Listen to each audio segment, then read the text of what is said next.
The cruelest humiliation is the one served with a smile.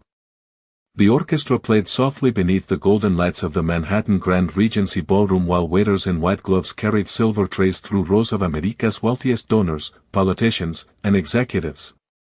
Naomi Brooks stood near the edge of the marble dance floor in a black silk gown that hugged her figure with quiet elegance, her fingers resting gently around the stem of a champagne glass she had barely touched all evening. Across the room, Ethan Caldwell laughed too loudly beside a group of investors, his tuxedo perfect, his confidence even sharper than the crystal chandeliers hanging overhead. 3 years ago, he used to look at Naomi like she was the only person in the room worth seeing. Tonight, he barely looked at her at all unless it was to remind everyone she no longer belonged beside him. You know, Ethan said suddenly, turning toward the crowd around him, there's something inspiring about people who refuse to let reality humble them.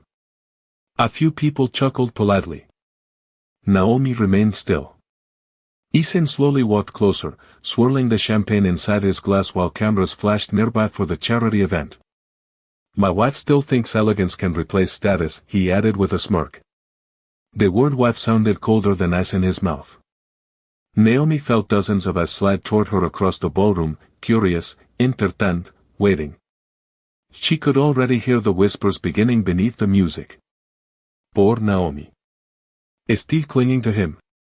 Still pretending. Ethan lifted his glass slightly as if offering a toast. For half a second, the room almost looked beautiful again. Then the champagne splashed across the front of Naomi's black dress, gold liquid dripping slowly down silk and onto the marble floor beneath her heels. Gasps flickered through the crowd before dissolving into uncomfortable laughter. Someone lowered their eyes. Someone else secretly lifted a phone. Ethan smiled like a man proud of his own cruelty. Oops, he said softly. Naomi's fingers tightened around her glass until her knuckles paled, but her face never changed. No tears. No shouting. No breakdown for the audience he wanted. She simply lifted her chin slightly while champagne slid down her skin like cold rain. And then something shifted. Near the stage, under the white spotlight prepared for the evening's keynote speech, billionaire CEO Alexander Whitmore stopped walking.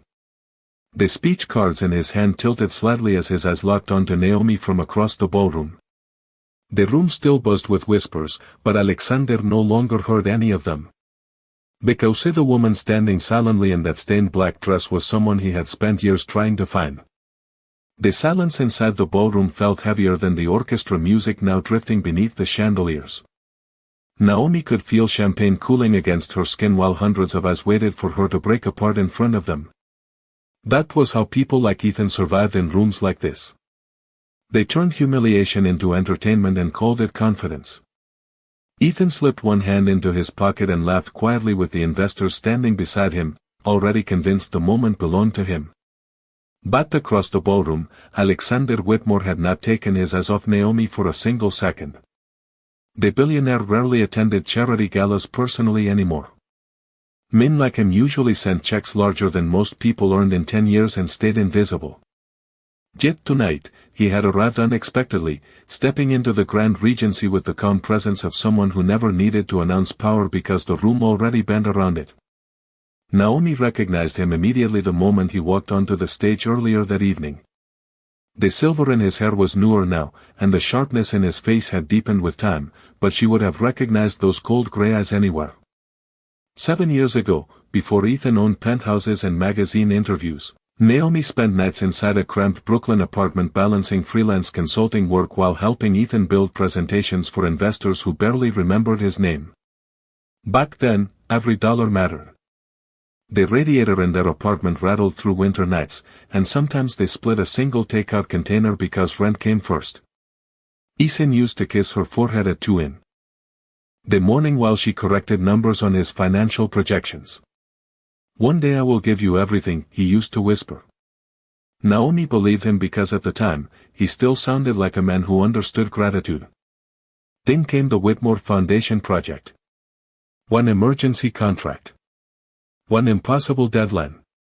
Naomi worked for nearly 36 straight hours helping restructure a failing humanitarian expansion proposal after the original consulting team collapsed under pressure. Alexander Whitmore never forgot the woman who quietly walked into that conference room wearing a navy blazer from a discount store and solved problems executives twice her age could not fix. She had refused public credit afterward and disappeared before sunrise with nothing except a polite thank you email and a subway ride home. Alexander searched for her for months after that project ended, but by then Naomi had already buried herself inside Ethan's growing career while her own ambition slowly disappeared behind his success. And now, standing beneath crystal lights with champagne staining her dress, Naomi watched Alexander step away from the podium at the exact same moment Ethan finally noticed something was wrong. Because the most powerful man in the ballroom was no longer paying attention to the gala. It was walking directly toward her. Conversations around the ballroom began fading into uneasy whispers as Alexander Whitmore crossed the marble floor with slow, deliberate steps. Men who had spent years trying to get 10 minutes of his attention instinctively moved aside without being asked. Even the waiter seemed to pause as he passed beneath the worn gold lighting of the gala hall.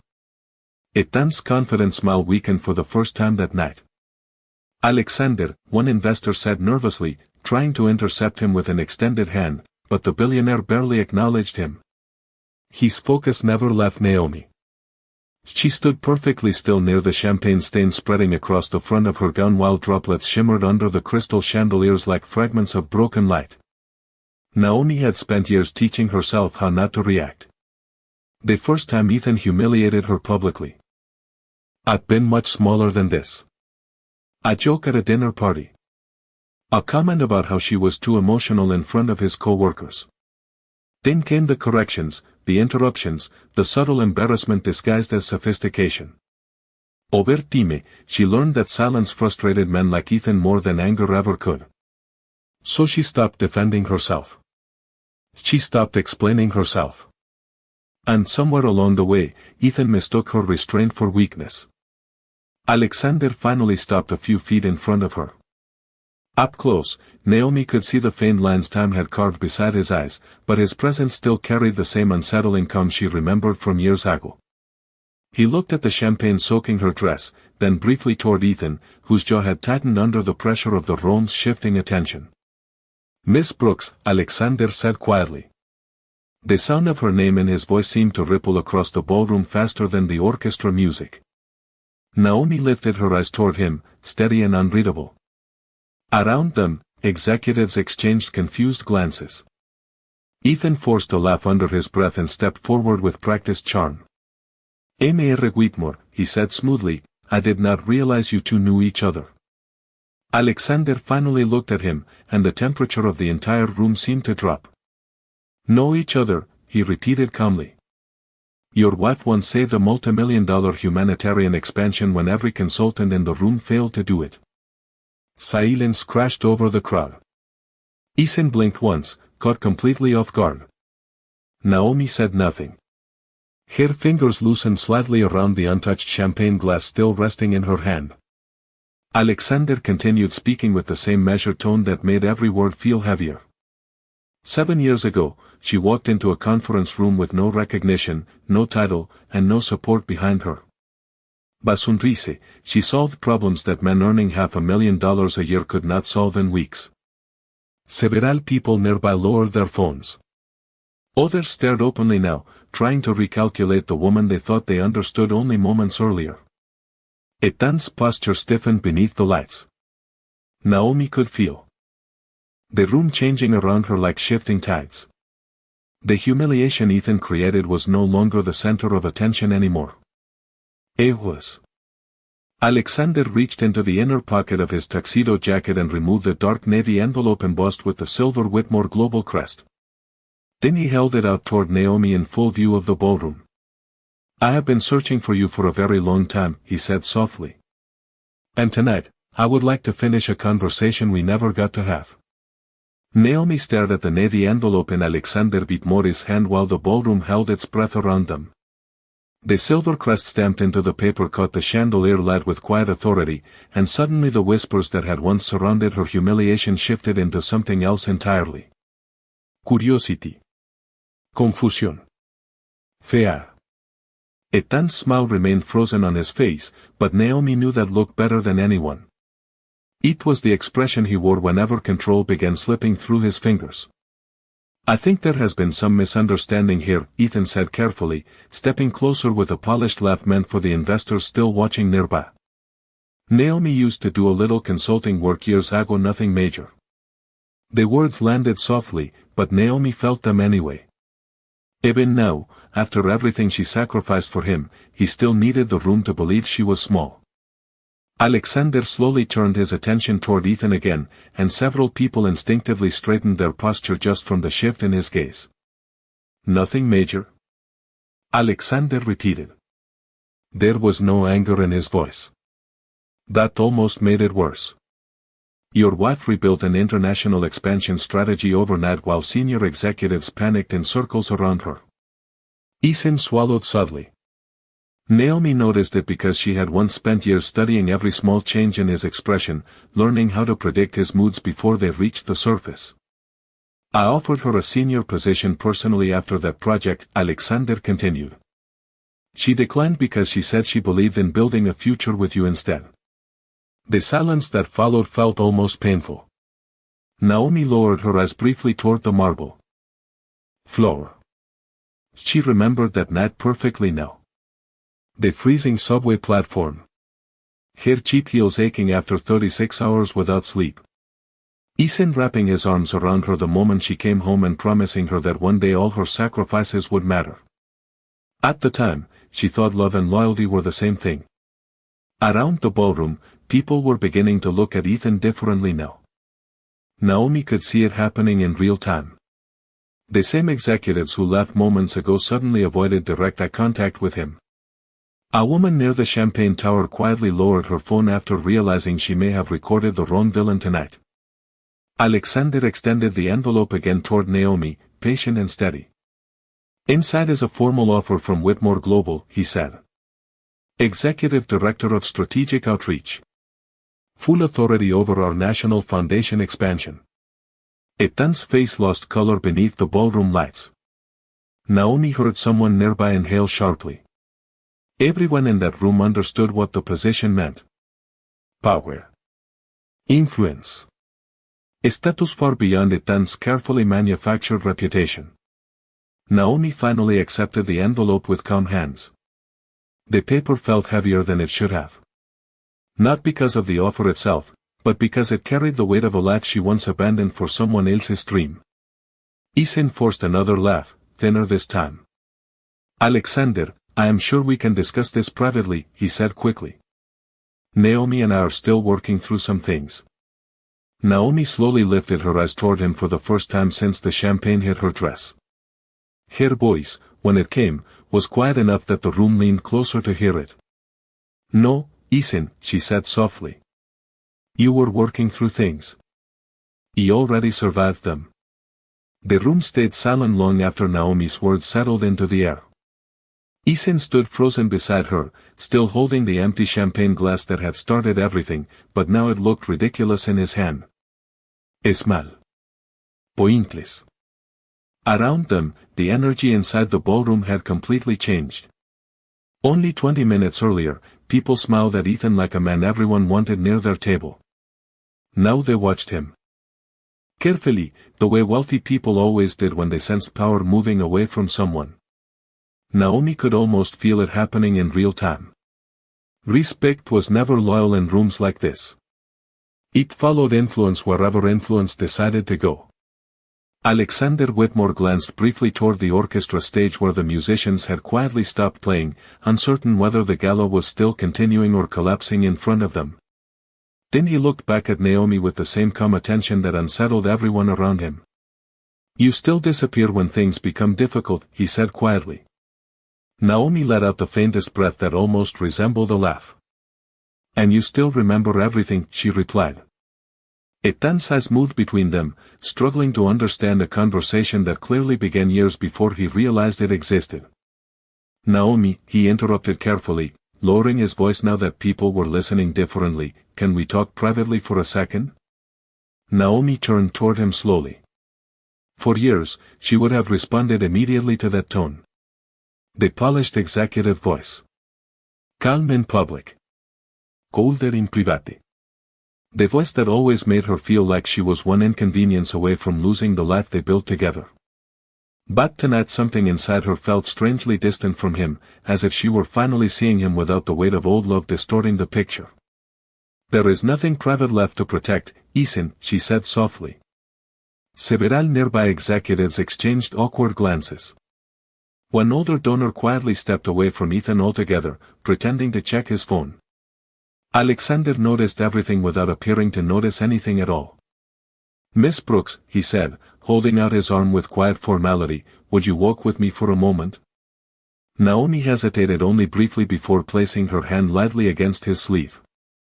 The movement was simple, respectful, almost formal, yet the effect inside the ballroom was immediate. Ethan's entire posture tightened beneath the chandeliers. Because every person in that room understood what association meant in elite circles. And right now, Alexander Whitmore was publicly choosing Naomi. They walked slowly across the marble floor together while conversation stopped in waves around them. Naomi became aware of the champagne stain drying against the silk of her gown, but for the first time that night, she no longer felt embarrassed by it. In a strange way, it almost felt symbolic now. Proof of the moment everything changed. As they reached the edge of the ballroom near the towering windows overlooking Manhattan, Alexander finally spoke again. Do you know why I searched for you all these years? Naomi looked out toward the glowing city lights below. Jeju taxis crawled through the rain-slick streets nearly 30 floors beneath them while helicopters blinked across the dark sky. I assumed you eventually forgot, she admitted quietly. Alexander shook his head once. No, he said. I searched because after meeting thousands of ambitious people, you were the only one who walked away from power when you could have taken it. Naomi lowered her eyes for a moment. I thought loyalty mattered more. Alexander's expression softened almost invisibly. And now? He asked. Naomi glanced back across the ballroom toward Ethan standing alone beneath the crystal lights while investors slowly drifted away from him one conversation at a time. Then she looked back at the city stretching endlessly beyond the glass. Now, she said quietly, I think peace matters more. Rain began sliding down the towering ballroom windows in slow silver lines while Manhattan glowed beneath the storm like a city made of glass and electricity. Naomi stood beside Alexander Whitmore near the edge of the room, the navy envelope still resting lightly in her hands, and for the first time in years, she no longer felt invisible. Across the ballroom, Ethan remained trapped inside conversations that were already slipping away from him.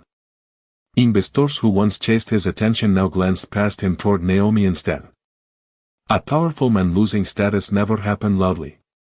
It happened quietly, one withdrawn handshake at a time. Ethan loosened his jaw and straightened his tuxedo before walking toward them again with the determined composure of someone trying to stop a collapse before anyone noticed it. Happening. Naomi, he said carefully, lowering his voice as he approached, you are upset right now. I understand that. But we should leave before this becomes something people misunderstand. Naomi slowly turned toward him. There was a time when those words would have immediately filled her with anxiety. She used to spend entire nights trying to avoid embarrassing him in public, trying to protect the version of him he showed the world. But standing here now, with rain falling beyond the glass and the entire ballroom quietly watching, she finally understood something painful. Ethan had never protected her dignity the way she protected his. Alexander remained silent beside her, yet his silence carried more authority than most men's speeches. Ethan noticed it too. Mr. Whitmore, Ethan said with a forced smile, I appreciate your admiration for my wife's past work, but this is ultimately a personal matter. Alexander looked at him calmly. You are correct, he replied. Respect is personal. Ethan's expression tightened almost invisibly.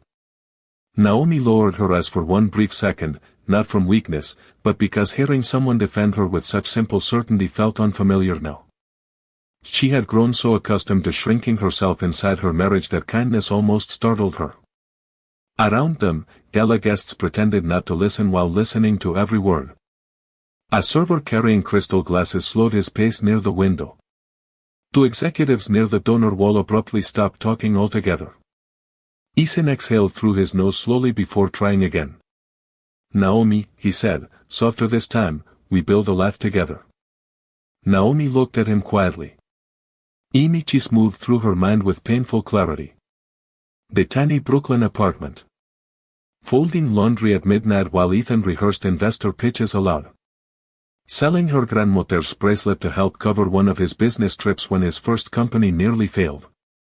Sitting alone at charity dinners after he became successful because Ethan always seemed too busy introducing himself to powerful people to remember she arrived with him.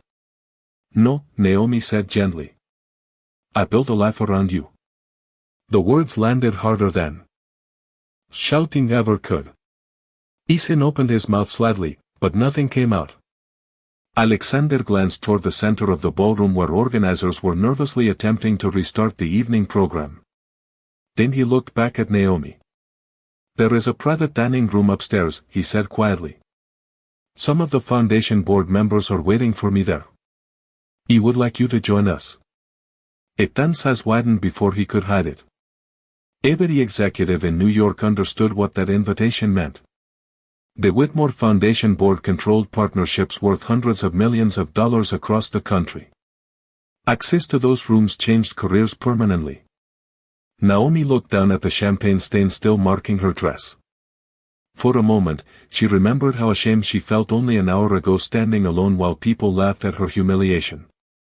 Now the same stain almost looked like evidence of survival. She lifted her eyes toward Alexander and gave the smallest nod. Then, without another word to Ethan, she stepped away from the life she spent years trying to save and followed Alexander toward the private elevators while the ballroom silently watched her leave. The private elevator doors closed with a soft metallic sound that instantly silenced the noise of the ballroom below. Naomi stood beside Alexander Whitmore as the elevator climbed higher through the Grand Regency Tower, and for a moment neither of them spoke. Rain tapped gently against the glass walls surrounding the elevator shaft while Manhattan shimmered beneath them in blurred gold reflections. Naomi looked down at her dress again. The champagne stain had dried darker now against the black silk, but strangely, she no longer wanted to hide it. It felt like proof. Proof that humiliation had reached for her one final time and failed to destroy her. Alexander noticed her looking at the stain. You know, he said quietly, most people in that ballroom